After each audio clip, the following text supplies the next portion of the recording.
Hello everyone, welcome to the Special Zone. Today we're taking a look at the open beta for Multiversus.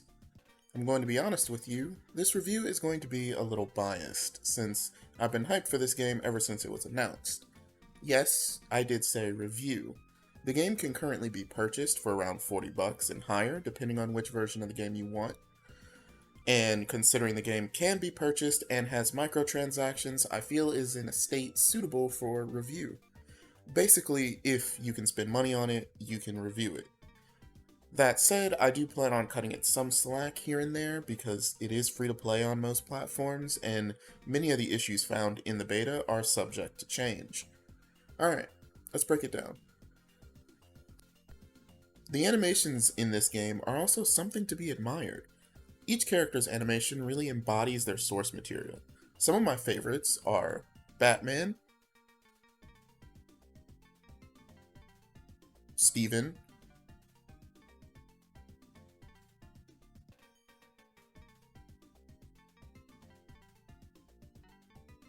and Jake's idle animations.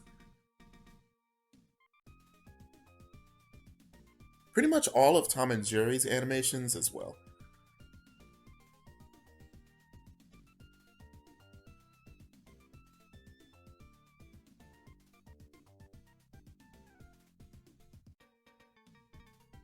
The menus are all visually appealing as well, if not a bit simple.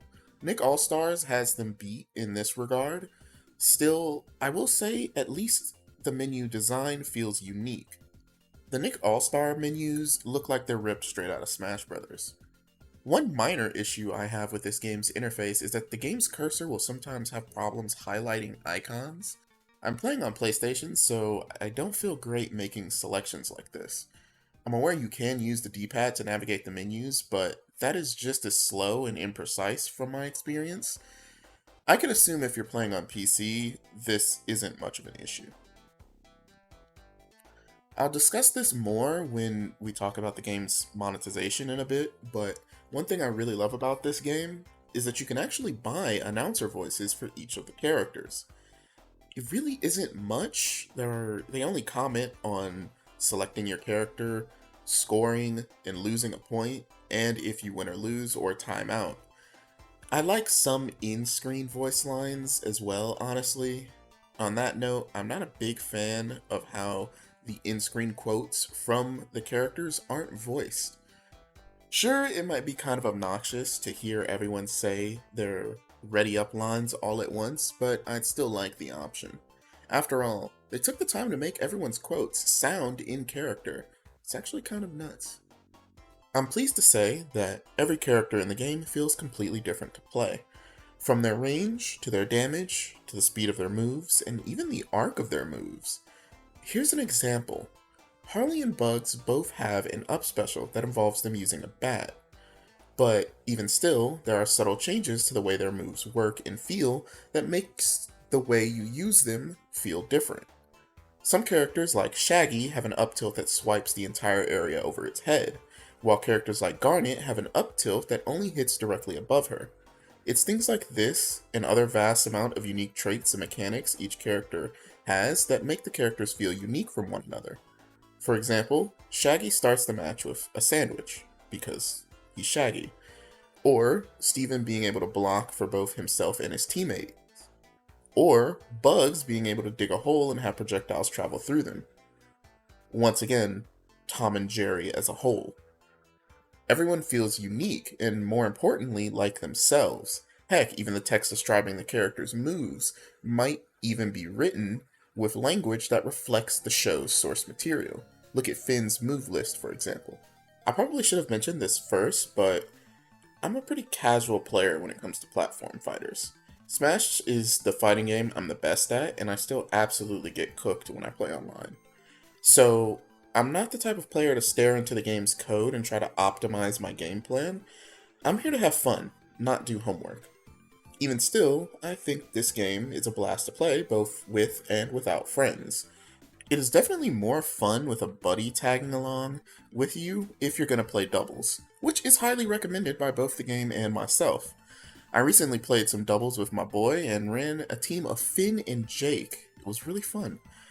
Another fun team was Steven and Arya. I think the main charm of this game is actually playing as the characters from my childhood. Nick All Stars is still fun, but I'm not nearly as attached to Nickelodeon as I am stuff from Cartoon Network. Couple that with this game feeling much more polished and complete thanks to the voice lines, beautiful art style, and fluid animation, and you've got love at first sight, baby. This game offers some pretty cool mechanics that give it its own identity. For example, there is no universal block button, only a dodge button. This makes games extremely fast-paced and forces you to perform this dance with your opponent of weaving in and out looking for an opening. It's really fun and chaotic, especially in doubles. Speaking of doubles, this game's focus is on doubles. One of the best compliments to this game is the game's perk system. Your character is allowed 3 general perks and 1 character-specific perk. This adds so much replay value and depth to the game that is admittedly absent in games like Smash Ultimate and Nick All-Stars. The general perk gives you modifiers to your character's abilities, or just flat out adds new traits to your character's abilities as a whole. The character-specific abilities modify the way a specific character's moves will interact with the stage, their allies, their enemies, or even their enemies' projectiles. You need to use all of these perks to complement the abilities of not just your character, but also your allies, all while considering the moves and abilities of your opponent. As someone who actually enjoys playing support and getting those hype team combos, this is legitimately my favorite part of the combat. I can't wait to see how they expand on this in the future. The game also has a wide range of status effects, which you really should look into in the game's menus. I'd go over them here, but we'd be here all day. Alright, let's talk about money. No doubt, the best thing going for this game is that it's free to play. The game is less than 15 gigabytes in size and has crossplay. I would not have enjoyed this game nearly as much as I am now if these things weren't the case. My friends and I always seem to run into the issue where there's a game 3 of us have and want to play, but the 4th person doesn't have it, can't afford it, and can't afford to drop $60 on it, or doesn't have the space for it. This game bypasses that issue since it's free and doesn't take up much space, so everyone can play it. I know I have been rather positive so far, but I am prepared to talk about the more glaring issues with this product. I won't address my issues with balancing since the game is still in beta. No. The issue I think actually needs to be discussed here is the game's monetization. I'm going to put it bluntly. This shit is gross. Yes, the game is free to play, but you don't get every character from the start. Nope. You have to unlock characters with coins that you earn from playing the game, or by using the game's premium currency, Gleamium.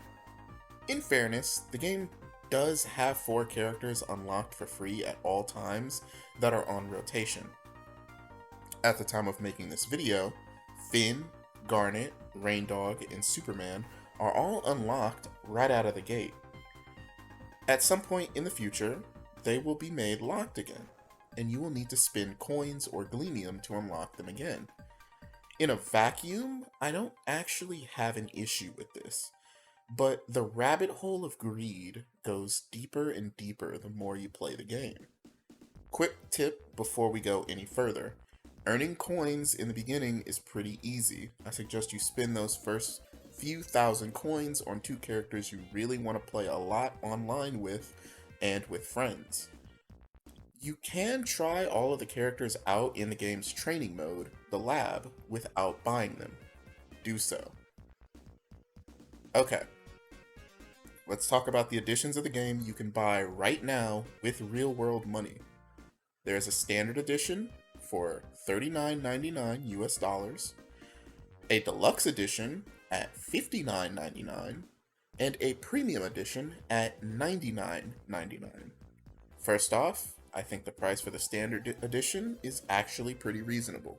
You get 15 character unlock tokens. There are 17 characters in the beta right now.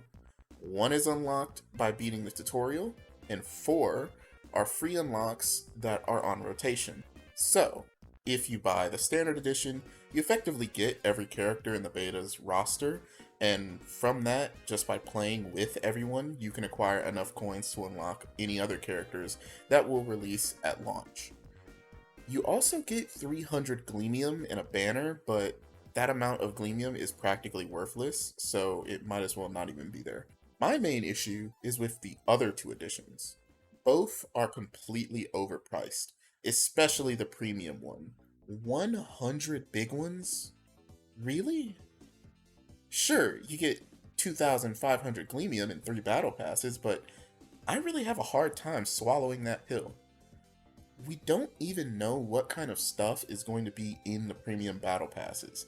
Based on the beta's battle pass, I assume cosmetics, toast, and experience boosts, but no premium currency? Why not? Based on the 30 character unlocks, we can assume the game is aiming for at least 31 characters in its roster.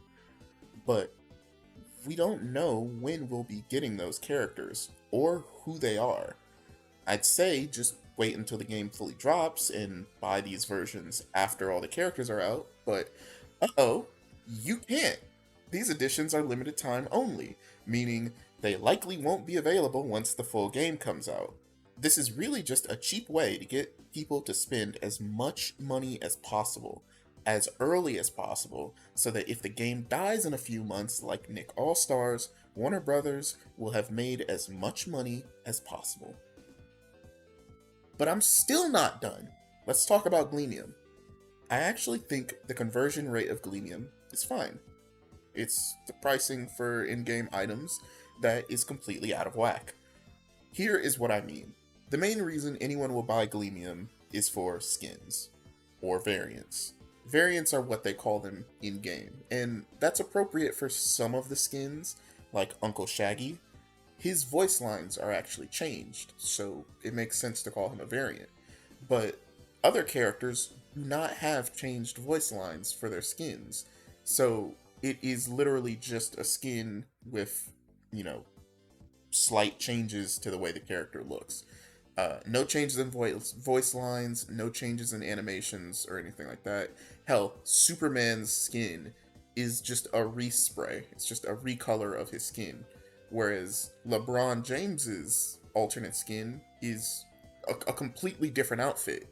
So there's definitely a difference in quality of the variants, but there isn't a consistency for the price of those variants.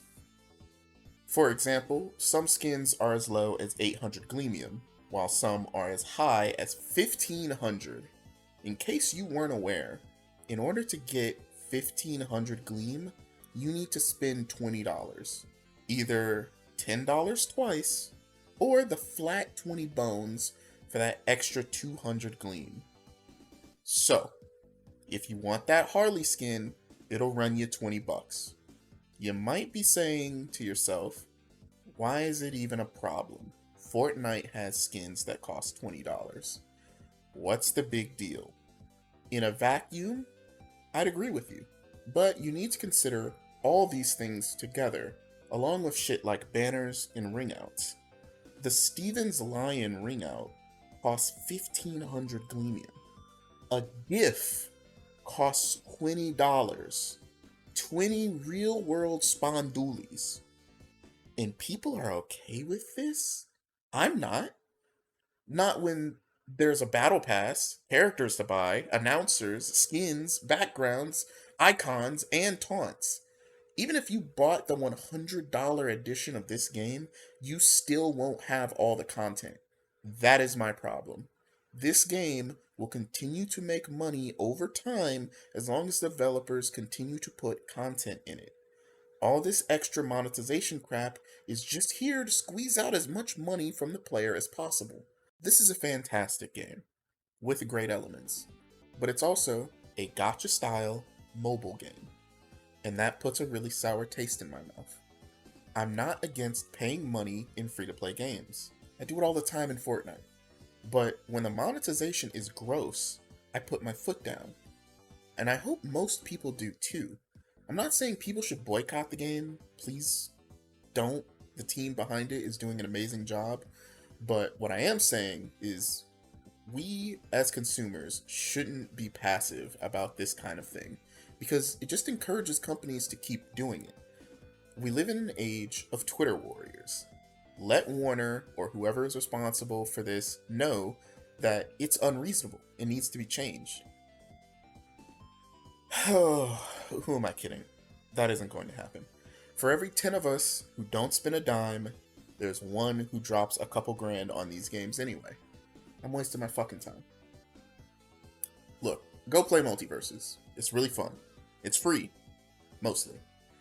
And, if you have the cash and enjoy the game, buy the standard edition. And maybe a skin or two for your favorite characters. Just don't go overboard.